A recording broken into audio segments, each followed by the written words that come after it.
예, 이 시간 다 같이 내는 주의 영광을 보내 찬양 드리겠습니다.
거룩하신 하나님 아버지 은혜를 감사합니다. 한 주간도 주님께서 우리를 사랑하시고 인도하셨습니다.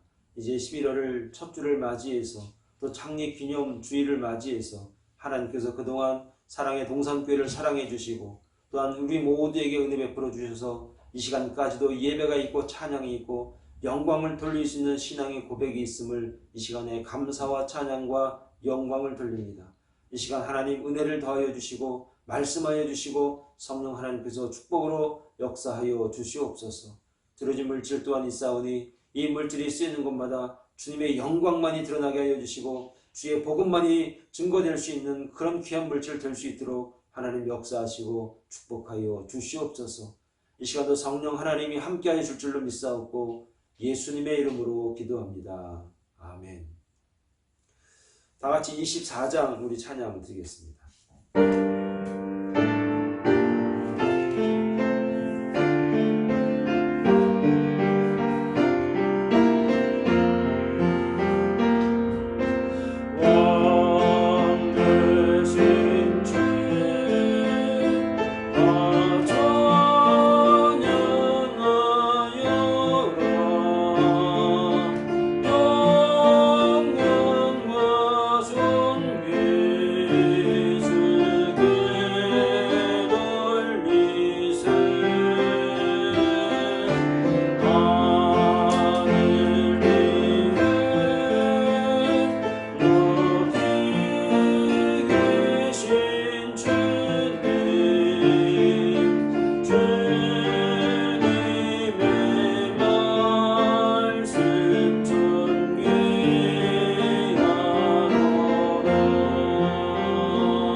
이 시간에 지난 한 주간을 우리가 돌아보면서 묵상으로 기도하실 때 참회 기도 드리도록 하겠습니다. 기도하겠습니다.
내가 그리스도와 함께 십자가에 못 박혔나니 그런즉 이제는 내가 사는 것이 아니요 오직 내 안에 그리스도께서 사시는 것이라. 이제 내가 육체 가운데 사는 것은 나를 사랑하사 나를 위하여 자기 자신을 버리신 하나님의 아들을 믿는 믿음 안에서 사는 것이라. 아멘. 전능하사 천지를 만드신 하나님 아버지를 내가 믿사오며 그 외아들 우리 주 예수 그리스도를 믿사오니 이는 성령으로 잉태하사 동정녀 마리아에게 나시고 본디오 빌라도에게 고난을 받으사 십자가에 못 박혀 죽으시고 장사한 지 사흘 만에 죽은 자 가운데서 다시 살아나시며 하늘에 오르사 전능하신 하나님 우편에 앉아 계시다가 저리로서 산자와 죽은 자를 심판하러 오시리라. 성령을 믿사오며 거룩한 공예와 성도가 서로 교통하는 것과 죄를 사하여 주시는 것과 몸이 다시 사는 것과 영원히 사는 것을 믿사옵나이다. 아멘. 이 시간에 우리 다 같이 찬송가 284장을 찬양 드리도록 하겠습니다.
한번 이 시간에 우리가 한번 다 같이 한번 기도하는 시간을 갖겠습니다.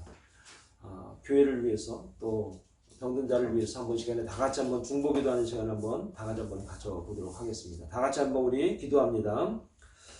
거룩하신 하나님 아버지 은혜를 감사합니다.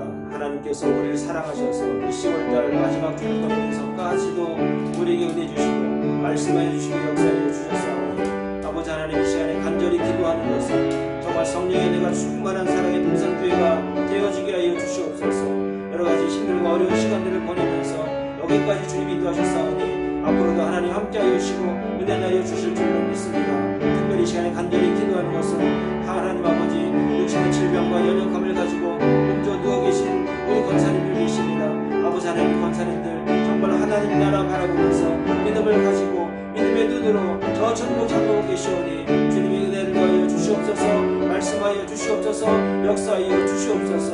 정말로 눈물로 기도한 그 눈물의 기도가 땅에 떨어지지 않게 하여 주시고 하나님의 상달이 되어져서 교회가 복을 받고 가정이 평안을 얻고 믿음의 역사가 믿음의 영광이 드러나는 귀한 눈물의 기도가 될 수 있도록 아버지 하나님 은혜를 베풀어 주시옵소서.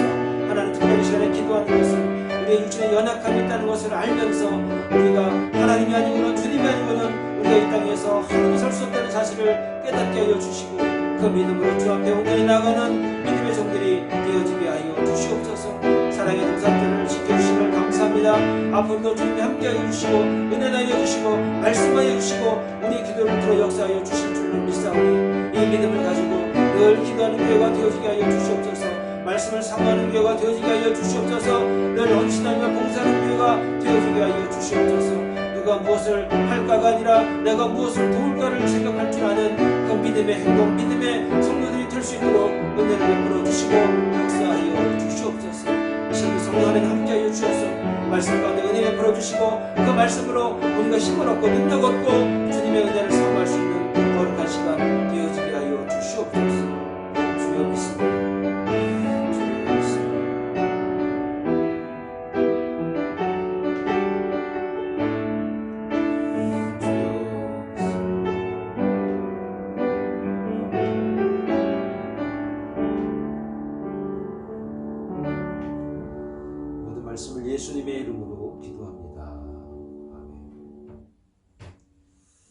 광고 말씀 몇 가지 좀 드립니다.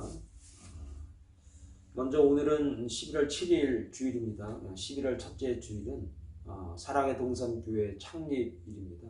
창립 주일입니다. 그래서 38년 동안 이 사랑의 동산교회, 전신의 그 이름이 좀 몇 번 바뀌긴 했지만 그러나 이 사랑의 동산교회 하나님께서 인도하시고 지금까지 우리의 예배를 받으시고 또 예배가 끊이지 않게 하시고 또 기도가 끊이지 않게 하신 그 하나님을 찬양하면서 오늘 저와 여러분들이 이 교회 창립을 함께 축하하고 또 기뻐할 수 있는 그런 하루가 되기를 부탁합니다. 또 오늘은 그동안의 데일라이트 세이빙 타임이 오늘부터 이제 끝이 납니다. 이제 원래대로 돌아가는 것이죠. 그래서 여러분들 좀 시간이 좀 복잡할 수 있는데 여러분들 잘 조절하셔서 늦지 않고 또 너무 이르지 않게 또 이렇게 잘 준비할 수 있기를 바라겠습니다. 코비드 사태로 인해서 선교지가 많이 열악해지고 어려워졌습니다. 그래서 특별히 오늘 제가 예배 후에 제가 선교지 방문이 있습니다. 그리고 선교지의 상황을 좀 잘 알기를 바라고 있고요. 특별히 원래 그 선교지 스페인 말라카인데 그 선교지를 원래 주축으로 이렇게 지원했던 교회에서 이제 지원이 좀 많이 축소되는 그런 결과가 좀 있습니다. 그래서 제가 좀 방문을 드리고 또 우리 교회가 어떻게 도울 수 있나를 살피고 또 제가 알고 있는 그런 교회들을 통해서 또 새롭게 도울 수 있는 그런 방법들을 모색하기 위한 여러 가지 또 내용을 가지고 제가 방문을 드립니다.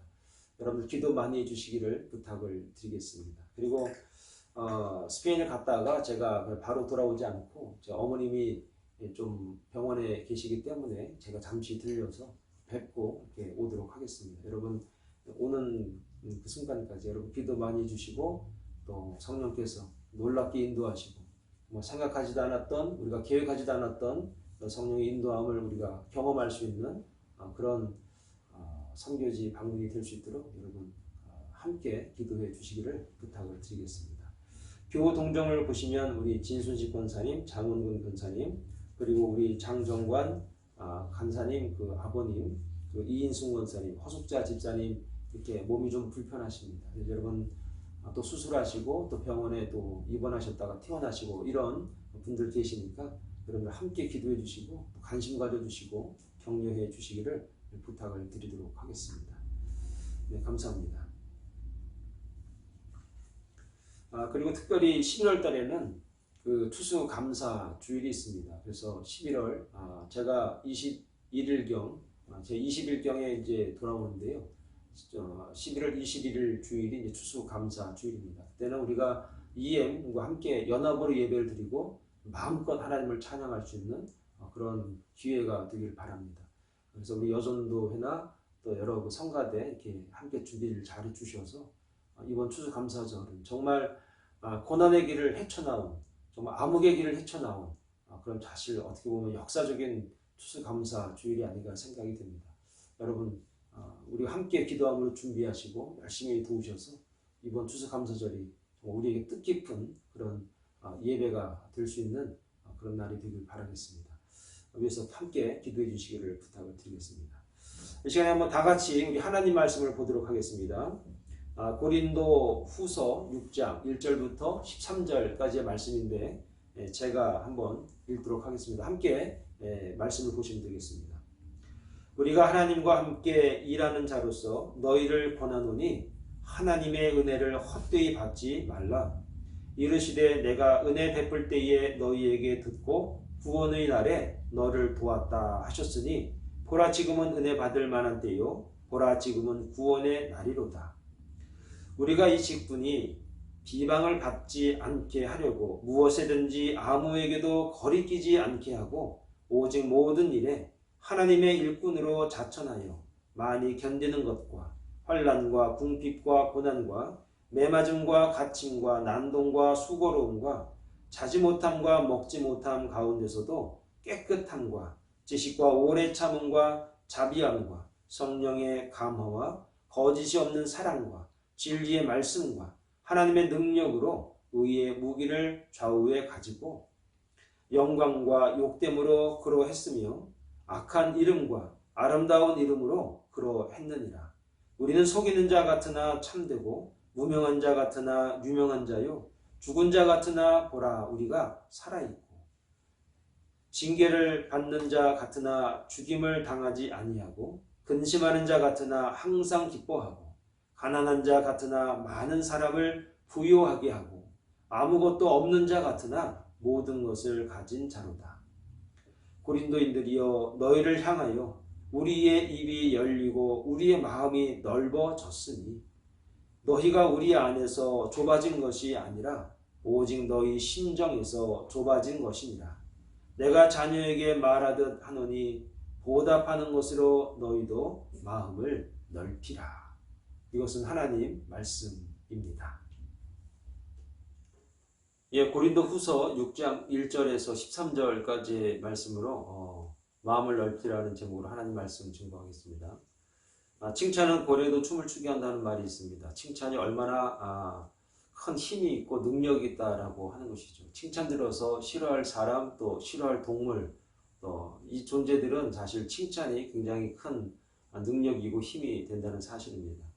열심히 일하면서도 실망스러울 때가 여러분 많이 있지 않습니까?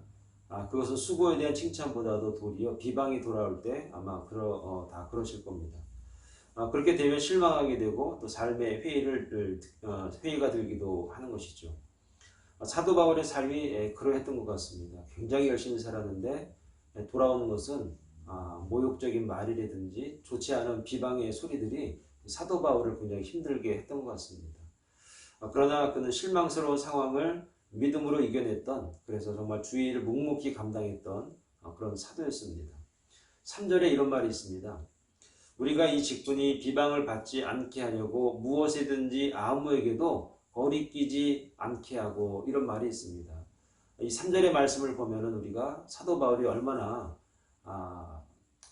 나쁜 소리를 안 들으려고 굉장히 노력했다라고 하는 것을 우리가 느낄 수 있습니다. 이런 3절의 이유가 무엇이냐면 자신에 의해서 또 다른 그리스도인에게 좋지 못하는 영향을 끼치게 될 거라고 하는 그런 심정도 우리가 볼 수가 있습니다. 결국 주님이 비방받게 돼서는 안 되겠다라고 하는 것이죠. 이 모든 것들이 삶의 태도이기도 하지만 사도 바울이 사역하면서 굉장히 중요하게 여겼던 그런 자세였던 것 같습니다. 여러분, 요즘같이 힘들게 살아가는 우리 가운데 정말 칭찬이 좀 많이 있고 비방보다도 정말 서로 칭찬하며 격려하는 그런 모습들이 있다면 얼마나 좋을까라고 하는 생각을 하게 됩니다. 그럼에도 불구하고 오늘 저와 여러분들에게 비방이 있거나 여러 가지 안 좋은 그런 환경들이 우리 가운데 있을 때 우리가 신앙을 가지고 있다라고 하는 사람들이 어떻게 이 어려움들을 이겨나갈 수 있을까? 어떻게 하면 이 어려움을 지혜롭게 우리가 정말 헤쳐나갈 수 있을까라고 하는 그런 신앙의 준비들이 우리 가운데 있어야 되는데, 바울은 그런 과정 속에서 어떻게 이 어려움을 이겨나가고 그 비방 가운데서도 그가 꿋꿋하게 사역을 할 수 있었을까라고 하는 것입니다. 그 몇 가지의 내용을 본문에서 우리가 좀 찾아보려고 합니다. 첫 번째로 말씀을 드리려고 하는 것이 견딤입니다. 견딤. 자, 4절, 5절에 이런 말이 있습니다. 오직 모든 일에 하나님의 일꾼으로 자천하여 많이 견디는 것과 환난과 궁핍과 고난과 매맞음과 또 갇힘과 난동과 수고로움과 자지 못함과 먹지 못함 가운데서도 라고 하는 사도 바울의 그 환경을 4절, 5절에서 말씀하고 있습니다. 4절, 5절만 읽으면 사도 바울이 얼마나 힘들었을까라고 하는 것입니다. 정말 예수 믿자고 하는데 참 이런 어려움이 그에게 다가왔다고 하는 것이 얼마나 많은 회의도 그 가운데 있었을까라고 하는 심정을 좀 우리가 예측을 할 수가 있습니다. 4절의 문장에 보니까 견딤과 환난과 궁핍과 이렇게 말씀이 이어지는데요. 이렇게 나가기 때문에 견디는 것과 환난이 이 동격으로 보이지만 원래 그 문장을 좀 잘 살펴보면은 4절의 그 말씀은 하나님의 일꾼으로서 자천하여서 많이 견디었다. 견디는 것이 그의 일이었다라고 이렇게 문장을 줄여서 설명을 드릴 수가 있습니다. 그래서 무엇을 견뎠냐, 어떻게 견뎠냐, 무엇을 견뎠냐라고 질문을 할 때 그 견딤의 내용들이 쭉 열거되어 있는데 좀 잠깐 좀 소개를 드립니다. 그는 그 환란이라고 하는 것을 견뎠다라고 하는 겁니다. 첫 번째 환란이라고 하는 것이 그 헬란 말로 들립세신 이렇게 말하는데 압력, 압박, 고통, 뭐 괴롭힘 당함 이런 상황들을 말하는 것이죠. 바울이 고린도에서 이 환란이라는 단어를 몇 번 쓰냐면은 25번을 사용을 합니다. 이 25번이라고 하는 그 횟수는 굉장히 그 많이 반복되는 그런 단어 중에 하나입니다. 그만큼 사도 바울은 굉장한 환란이 있었다는 것이죠. 그래서 이 환란이라고 하는 단어만 봐도 그가 얼마나 눌림과 걱정과 의심초사와 이런 것들이 그에게 있었는지를 우리 쉽게 알 수 있습니다. 이 환란을 견뎌내는 것이죠. 두 번째 단어를 좀 살피면 궁핍이라는 단어가 나오는데 원래 이 궁핍이라고 하는 단어가 무엇이냐면 진정될 기미가 전혀 없는 고난의 의미를 갖다가 이야기할 때 궁핍이라는 말을 씁니다. 그러니까 조금 좋아질 만한 기미, 좋아질 만한 그런 신호, 좋아지려고 하는 그런 환경이 예측이 되지가 않는 겁니다. 끝없는 어려움을 말하는 겁니다. 그래서 끊임없는 역경이 계속되는 상황에서 어떻게 처신해 나가야 할지 모르는 채 정말로 계속 억눌려 있는 상태를 이 궁핍이라는 단어로 우리가 좀 예측할 수가 있습니다. 그래서 우리말에 이런 말이 있지 않습니까? 가난이라고 하는 것은 나라님도 구하지 못한다. 그런 말이 있습니다. 그만큼 궁핍이라는 것은 무슨 정책을 써서 되는 것이 아니라 좀 하나님의 은혜가 임하지 않고서는 이것을 해결할 수가 없다라고 하는 것이죠. 그래서 사람이 도울 수 있는 것이나 사람에게 기대할 수 있는 것이 아니라 환경에 기대할 수 있는 것이 아니라 오로지 하나님만을 바라볼 수 없는 상황을 갖다가 이 궁핍이라고 하는 단어를 오늘 우리에게 말씀을 주고 있는 것이죠. 여러분 정말 노력해도 열심히 살아도 정말 해결될 기미가 보이지 않는 그런 상황이 오늘 저와 여러분들에게 있었고 또 지금도 그 과정을 겪고 있는 분도 있다라고 하는 것입니다. 사도 바울은 이런 과정 속에서 오로지 하나님만 의지하고 또 하나님만을 바라볼 수밖에 없었던 그런 상황을 우리가 예측할 수 있습니다. 고난이라는 단어가 세 번째 나오는데요. 헬란 말로 스테노코리아 이렇게 발음을 합니다. 뭐 이런 발음은 그렇게 중요한 건 아닙니다. 근데 이 뜻이 무엇이냐면 좁다라는 뜻입니다. 굉장히 좁다, 좁은 공간이다 라고 하는 뜻이 이 고난이라고 하는 단어를 쓰는 그런 내용입니다. 그러니까 여러분들 이 좁다라고 하는 것이 고난이다라고 하는 단어로 우리에게 전해지고 있는데 이렇게 생각하시면 됩니다. 고문 있지 않습니까? 고문. 그래서 뭐 옛날에 뭐 고문치사 뭐 이런 얘기들이 있지 않습니까? 고문 중에서 가장 고통스러운 것이 뭐냐면은 좁은 공간에 그 사람을 가둬두는 것이라고 합니다.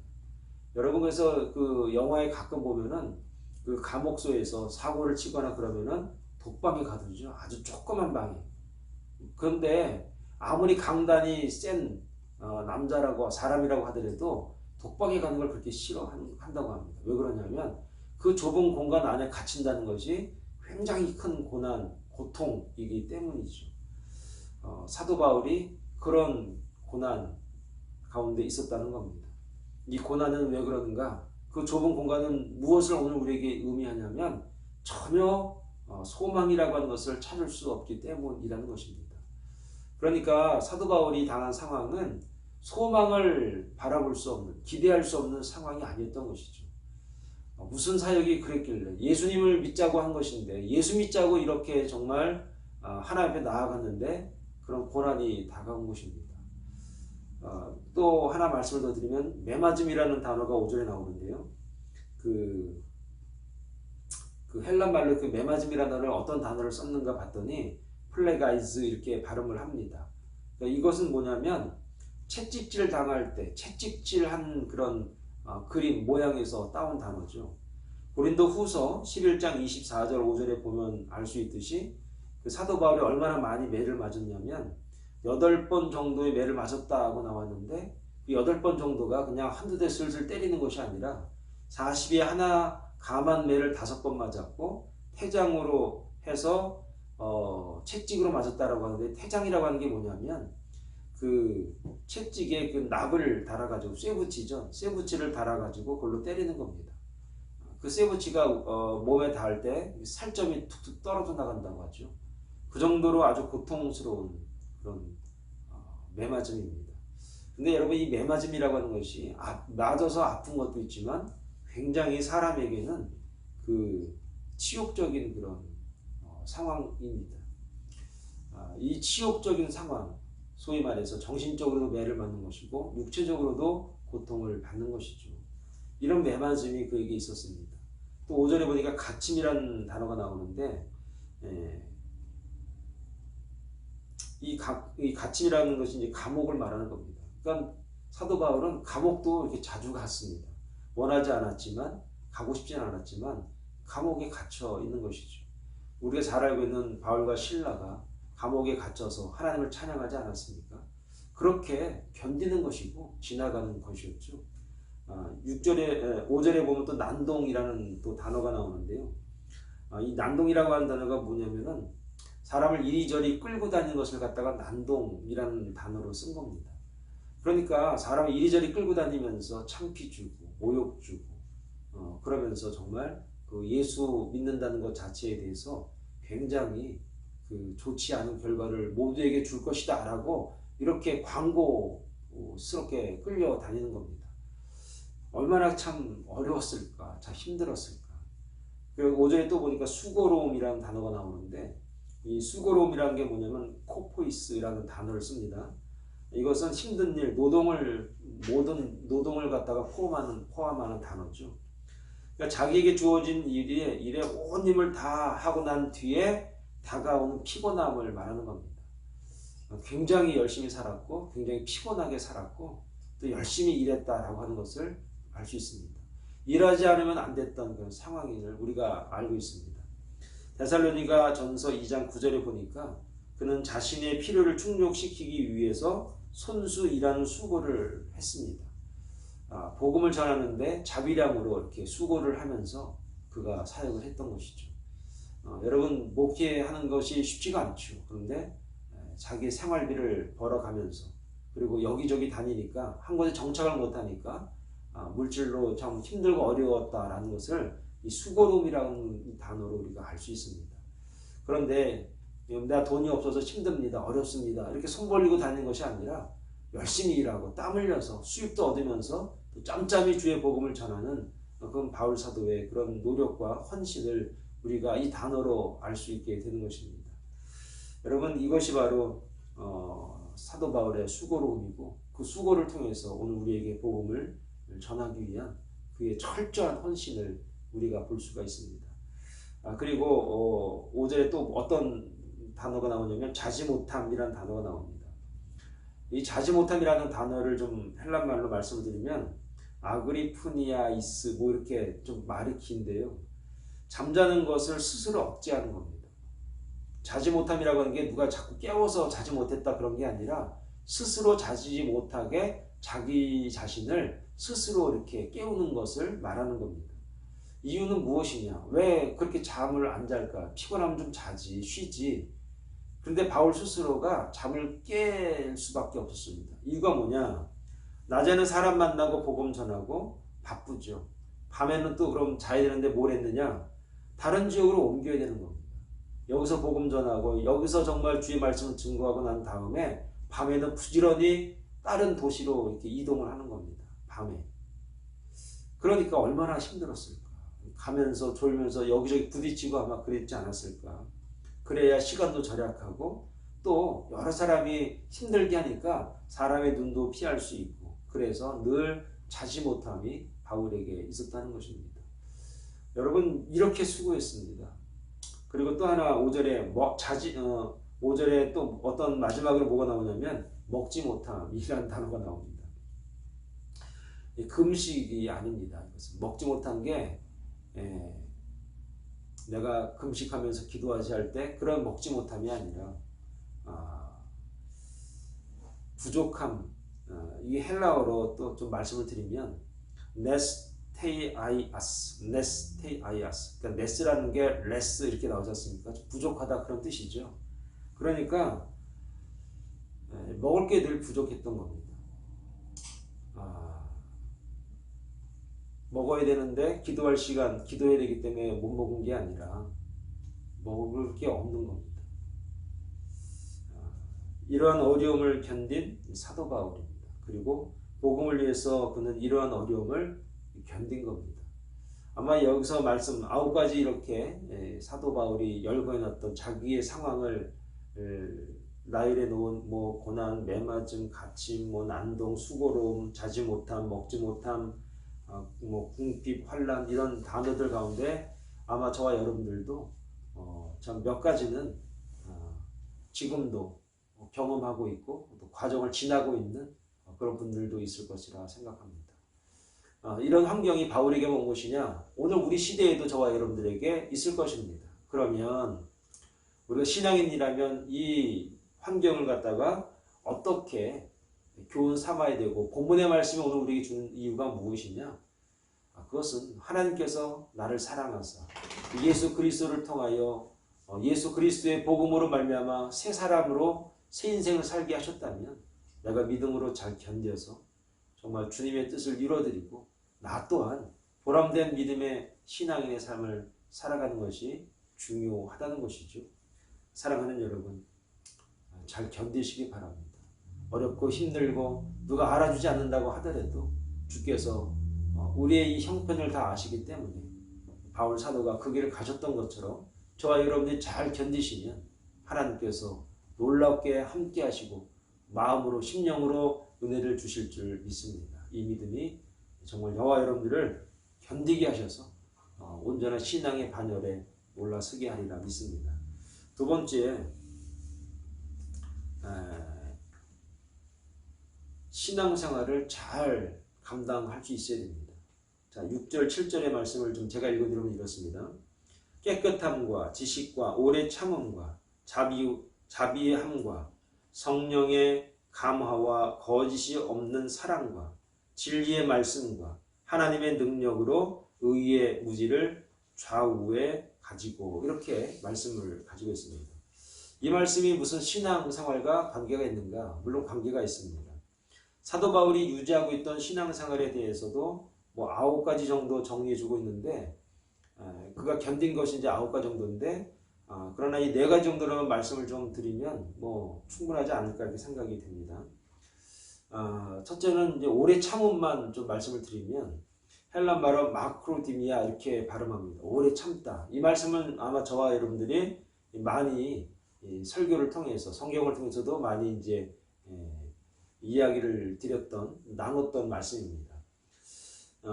이 오래 참음이라는 게 무엇이냐면 내가 속이 상한 일을 당했다고 치면 그런데 그 상대에게 나를 속상하게 한 그대로 되돌려 주고 싶은 마음을 버리는 것 그걸 갖다가 오래 참음이라고 말합니다. 그래서 갈라디아서 5장에 나오는 성령의 열매 중에 하나가 무엇이냐면 오래 참음입니다. 예수 그리스도를 구주로 영접하고 성령을 우리의 심령 가운데 모신 자들에게 나타나는 열매가 무엇이냐? 오래 참음입니다. 여러분 예수 믿고 성령이 충만한 사람들은 복수하지 않습니다. 되갚아주려고 하지 않습니다. 그냥 내 심령에서 녹습니다. 그걸 갖다가 오래 참음이다 이렇게 말하는 겁니다. 그런데 이것이 성령의 열매 가운데 있다는 것은 무슨 의미일까요? 성령의 열매 가운데 오래 참음이 있어요. 무엇 때문에 이 오래 참음이 성령의 열매일까?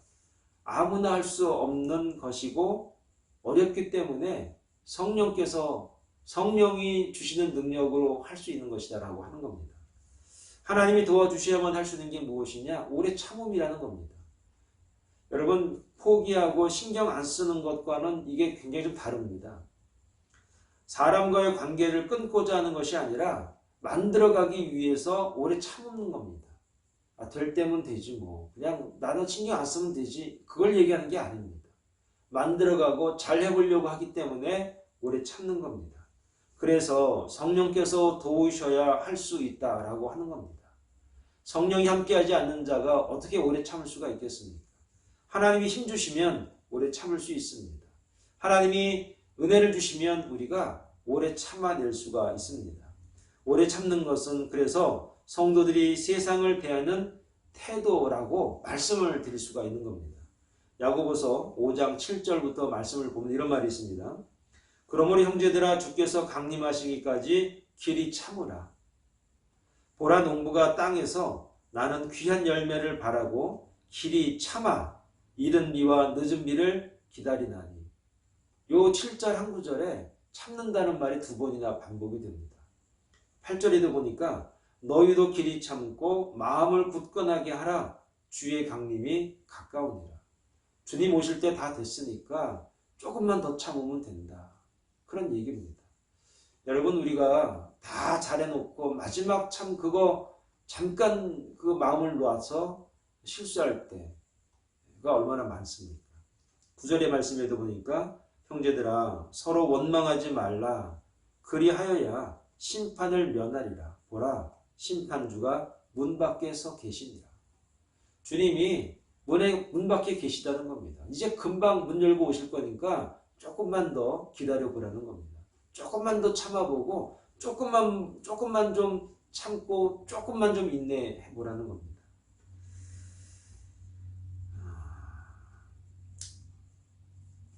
교회에서 보면은 말이죠. 열심히 일하고 수고했는데 그 마지막 그 잠깐을 참지 못하시고 기다리지 못하셔서 되레 그 욕먹거나 비난받는 경우 사실 자주 봤거든요. 여러분들 지금까지 수고 많이 하셨고 얼마나 여러분 고생하셨습니까? 얼마나 여러분 잘 참아오셨습니까? 조금만 한 턴만 더 참으면 되는 겁니다. 그것이 주님이 나와 함께하겠다라고 하는 증거이고 내가 더 참아야지라고 하는 그 마음이 있다면 성령께서 여러분 마음을 움직이고 계시다라고 하는 것입니다. 내가 좀 기다려봐야지 참아야지 하는 그런 상황이 다가온다면 분명 여러분 마음속에는 성령께서 정말 기쁨으로 여러분과 함께하고 계시다는 증거이시죠. 그러므로 어떤 사람이 신앙생활 잘하는가? 잘 참는 사람, 오래 참아내는 사람. 그런 분들은 사실 교회생활만 잘하는 것이 아니라 신앙생활만 잘하는 것이 아니라 사회생활도 잘하고 가정생활도 잘하고 뭐 그렇다 하는 것이죠. 여러분 이렇게 신앙생활을 잘 감당하셔서 주님의 뜻을 이루어드리고 여러분의 삶 가운데서도 큰 유익이 있기를 간절히 축원합니다. 두 번째로 말씀을 좀 드리면 자비하라는 것이죠. 자비하라는 말이 오늘 본문에서 나와 있는 자비라고 하는 단어를 좀 드리면은 이 단어가 크레스토테팀 발음 하기도 힘듭니다. 이런 단어를 쓰는데 이 말은 다른 성경에서 말하는 용서, 사랑을 담고 있는 자비와는 좀 다릅니다. 여기서 말하는 이 자비의 내용이 어떤 내용이냐면 너그러움입니다. 너그러움을 보여주는 것, 너그러움을 실현해 나가는 것을 말하는 것이죠. 그러니까 이것은 누가 봐도 저 사람의 행동은 너그럽다라고 인정을 받을 수 있는 삶이 드러나는 겁니다. 그럼 대부분 그러죠. 저 사람 교회 다니는 사람이구만. 예수 믿는 사람이야. 이렇게 얘기 듣는 걸 말하는 거거든요. 나 개인만의 유익을 구하는 것이 아니라 전체를 위한 그런 자비를 말하는 겁니다. 덕스럽다는 말은 곧 전체를 생각할 줄 아는 거거든요. 이기적인 것에 반대 개념이다라고 생각하면 이 자비가 좀 이해가 되실 겁니다. 고린도 교회의 거짓 사도들은 전체를 개인의 유익을 위해서 이용하려고 했습니다. 나를 위해서 교회 전체를 이용하는 겁니다. 그런데 오늘 본문에서 말하는 자비라고 하는 것, 성경에서 말하는 자비라고 하는 게 뭐냐? 전체를 위해서 나를 희생시키는 겁니다. 나를 위해서 전체를 희생시키는 게 아니라 전체를 위해서 나를 내어놓는 것을 말하는 겁니다. 그걸 더 이렇게 얘기하는 겁니다. 여러분 어린아이들은요 나만을 생각하죠. 그래서 배고프면 울고 아프면 울고 그럽니다. 왜냐하면 아직까지 어리기 때문에 그런 겁니다. 그러면서 점점점 커가면서 배고파도 엄마가 줄 때까지 좀 기다리고 좀 더 커가면은 엄마 설거지 좀 돕고 밥할 때 옆에서 뭐 파도 좀 따듬고 뭐 그렇게 하는 거 아닙니까? 이 커가는 겁니다. 커가는 거. 그런데 나만을 생각하면은 막 고쳐야죠. 그건 어린아이들이나 하는 것입니다. 커가면서 신앙이 자라면서 이제 자비로워지는 것이죠. 너그러워지는 것이죠. 기다릴 줄 알게 되는 것이죠. 여러분 전체를 생각할 줄 알고 나만을 생각하는 그런 자세가 아니라 전체를 생각하면서 모두를 생각하면서 내가 이 모두를 위해서 어떻게 무엇을 어떤 모습으로 있어야 할 것인가 그게 자비라는 것입니다. 이것이 바로 신앙생활의 가장 중요한 그 내용 중에 하나입니다. 여러분 자비로운 마음으로 성도를 섬기고 주님 앞에 자녀다운 모습으로 서 있길 바라겠습니다. 거짓이 없는 사랑을 또 해야 됩니다. 헬란 말로는 그 아가페라는 단어를 앞에다 쓰고 그 단어 뭐 다른 단어를 또 밑에다 썼습니다. 이건 무슨 말이냐면 위선적인 사랑이 아니라 진실한 사랑을 말하는 겁니다. 여러분 상대에게 듣기 좋은 말만 하는 것은 진실한 사랑이라고 할 수가 없습니다. 나한테 늘 듣기 좋은 말만 하는 겁니다. 그런데 여러분 처음에는 듣기 좋아도 나중에는 저 말이 진짠가 할 때가 있습니다. 왜냐? 내가 사실 그렇지 않거든요. 그래서 거짓 없는 사랑이라는 게 무엇이냐면 정말 사랑한다면 쓴소리, 질책도 할 수 있어야 한다는 겁니다. 여러분 자녀가 있습니다. 정말 사랑합니다. 그런데 잘못했을 때 그래 잘했어 이렇게 한다고 그 아이가 정말 잘 될까? 틀린 거에 대해서 잘못하는 거에 대해서 지적도 할 줄 알아야 됩니다.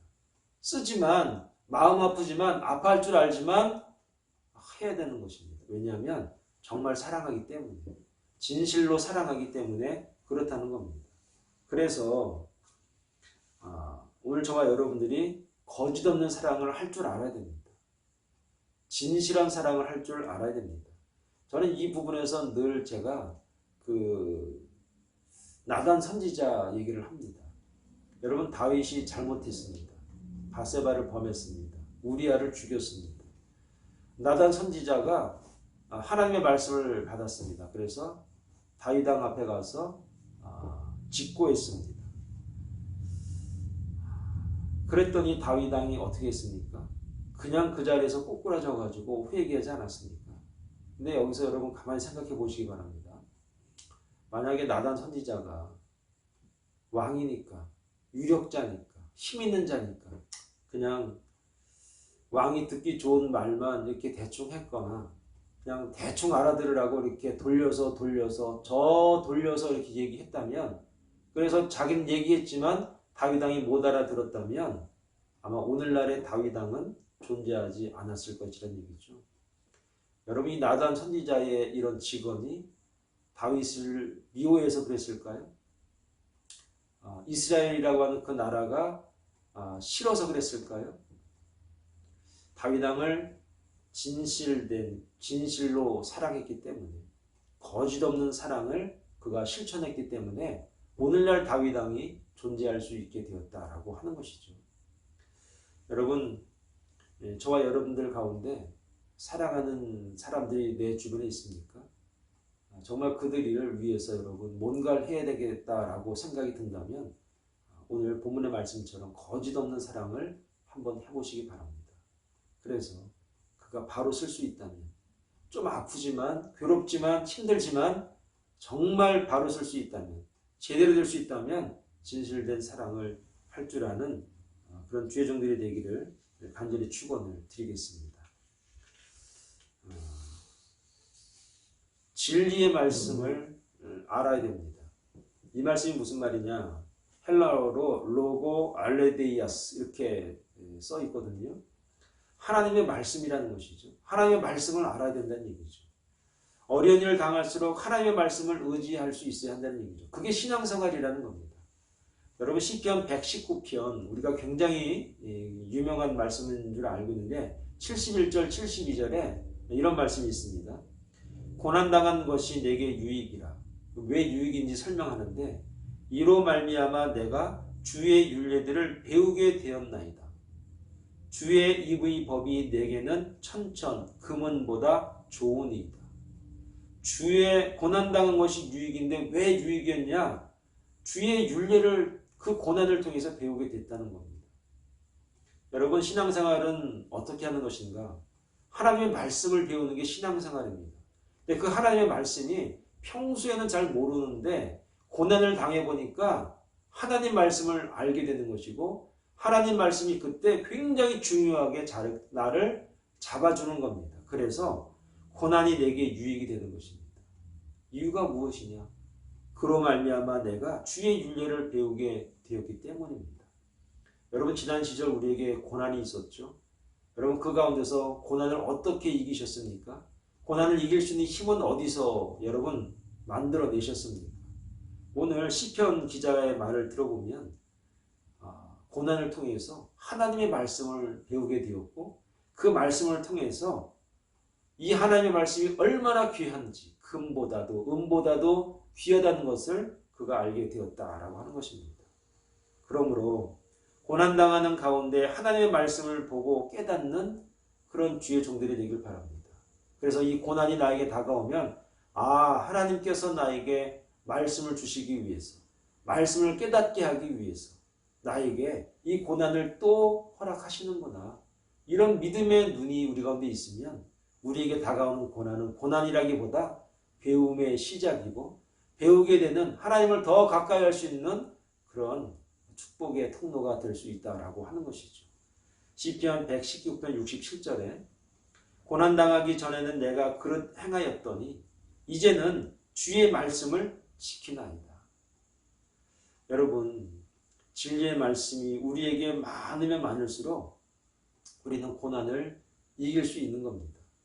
그러므로 저와 여러분들이 고난 가운데 있다면 내가 말씀을 따라서 올바르게 다시 제 위치로 가야겠구나라고 하는 그런 자세, 그런 하나님의 기회다라는 것을 여러분 아셔서 고난을 통해서 올바른 신앙을 잘 유지할 수 있는 주의 종들이 되기를 간절히 축원을 드리겠습니다. 마지막 세 번째는 마음을 넓히라라고 하는 것이죠. 12절 13절의 말씀에 이런 말이 있습니다. 너희가 우리 안에서 좁아진 것이 아니라 오직 너희 심정에서 좁아진 것이 아니라 내가 자녀에게 말하듯 하노니 보답하는 것으로 너희도 마음을 넓히라. 마음을 넓히라. 이렇게 나와 있습니다. 여러분, 이 당시에 고린도 교회는 거짓 사도들의 선동에 의해서 바울을 비방하고 모함했던 그런 상황들을 지난 시간에도 계속해서 우리가 알고 있죠. 그렇기 때문에 서로 간에 오해와 불신이 쌓여 있을 수 있습니다. 바울 좋아하는 사람도 많이 있었죠. 그러니까 상대방에 대해서 오해할 수 있고 불신할 수 있죠. 그러나 바울은 고린도 교인들에게 11절에 뭐라고 말하는가? 우리의 마음이 열렸다 그랬습니다. 그러니까 그 당사자, 그 바울 당사자는 도리어 나는 마음이 열렸다. 나는 그거 개의치 않는다. 그럴 수 있다. 오해하게 되면, 모르면 그럴 수 있다는 겁니다. 설령 내가 정말 그 가운데 주인공이 되어서 이렇게 저렇게 이용이 되고 뭐 욕도 많이 먹고 뭐 거짓 사도니 별별 얘기 다 들어도 뭐 그럴 수 있다는 겁니다. 모르니까. 모를 때는 그럴 수 있다는 겁니다. 그러니 나는 그래서 마음을 열었다는 것이죠. 이제 내가 마음을 열었으니까, 그 당사자인 내가 마음을 열었으니까 너희들도 마음을 좀 넓히라, 이렇게 말하고 있습니다. 여러분, 그리스도인이 된다는 것은 스스로의 마음을 열고 넓힐 때 그게 그리스도인이 되는 겁니다. 여러분, 그리스도인이 되어서 예수 믿고 나서 마음을 좁히는 분들이 많아요. 가리는 게 많고 이거 싫고 저거 싫고 이거 안 되고 저거 안 되고 사람 가리고 뭐 그럴 때 많이 있단 말이에요. 그게 잘하는 거라고 생각이 될 때가 있었어요. 이전 것은 지나갔다 그랬으니까 옛날에 그 모든 것들은 그냥 싹 쓸어버려야 그게 잘한다라고 생각할 때가 있었어요. 그런데 바울은 도리어 그러지 않다는 얘기죠. 상대가 도리어 마음을 좁히고 열지 않고 있다고 하더라도 같이 그렇게 대하지 말고 넓게 마음을 가지라는 겁니다. 품으라는 겁니다. 그래서 13절에 바울이 고린도 교회 성도들에게 이렇게 권면을 합니다. 내가 자녀에게 말하듯 하노니 보답하는 것으로 너희도 마음을 넓히라. 나한테 보답할 게 있어? 돈 가져라는 얘기 아니에요. 뭐 먹을 거 가져라는 얘기 아니야. 그냥 마음만 넓게 가지고 있으면 된다, 이런 얘기입니다. 넓은 마음으로 서로 하나가 되면 된다는 겁니다. 미워하고 시기하고 나누고 그러지 말고 마음을 넓게 해가지고 서로 하나 되어서 하나님 앞에 아름다운 모습으로 나아가 달라라고 하는 것입니다. 누가복음 17장 21절에 이런 말씀을 좀 드리고 싶습니다. 하나님의 나라는 볼 수 있게 임하는 것이 아니요 또 여기 있다 저기 있다. 여러분 잘 들어보세요. 하나님의 나라는 볼 수 있게 임하는 것이 아니에요. 성경에 나와 있습니다. 여기 있다 저기 있다고도 못하리니 하나님의 나라는 너희 안에 있느니라. 우리 안에 있다는 거예요. 이게 무슨 말입니까? 우리 마음 먹기에 달려있다는 거예요. 어떤 마음을 먹고 있느냐에 따라서 하나님의 나라에 살 수도 있고 그렇지 못할 수도 있다는 겁니다. 그러므로 하나님의 마음을 품고 있는 저와 여러분들은 마음을 넓혀야죠. 그 넓은 마음을 가지고 성도들을 안고 품고 그리고 그 마음속으로 여러분 다 넣을 수 있어야죠. 넓히고 넓히고 또 넓혀도 무한대로 넓어질 수 있는 그 하나님의 나라가 우리 안에 있다면 그 하나님의 나라를 소유한 저와 여러분들은 넓힐 수 있을 만큼 최대한으로 넓은 마음으로 사랑하고 맞이할 줄 아는 그런 주의 자녀들이 되길 바라겠습니다. 그러므로 사랑하는 여러분, 우리의 환경 가운데 잘 견디시기 바랍니다. 그리고 신앙생활을 잘 유지해 나갈 수 있기를 바랍니다.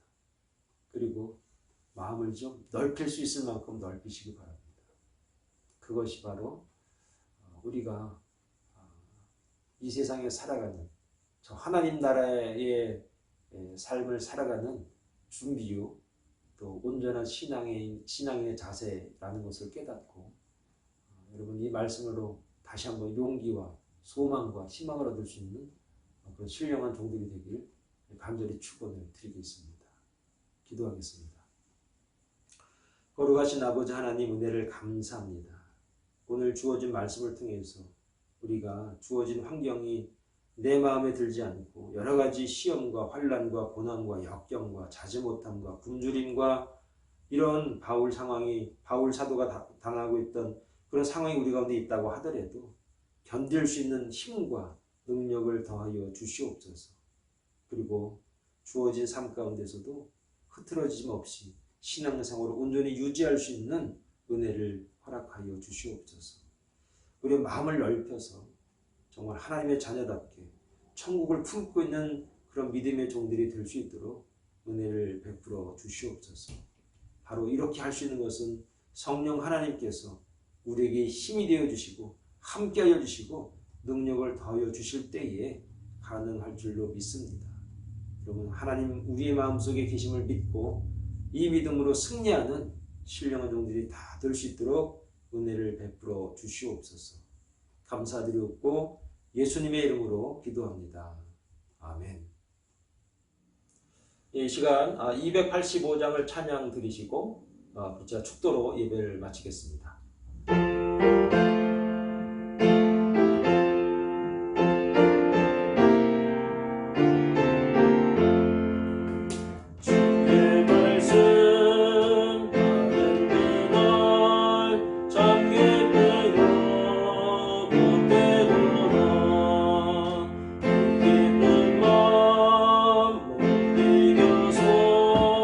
온 세상에 전하노라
기도하겠습니다. 지금은 우리 주 예수 그리스도의 은혜와 하나님 아버지의 극진하신 사랑하심과 성령님의 감화감동 충만한 역사하심과 은혜가 이제 우리의 마음을 넓히면서 우리에게 다가온 여러 가지 환난과 고난을 믿음으로 견디고 그리고 우리의 신앙생활을 흐트러지지 않게 잘 유지하면서 정말로 우리의 마음과 같지 않은 모든 이웃에게 사랑으로 감싸고 덮기로 작정한 주의 종들 머리 위에 이제로부터 영원토록 함께 하시기를 간절히 축원하옵나이다. 아멘.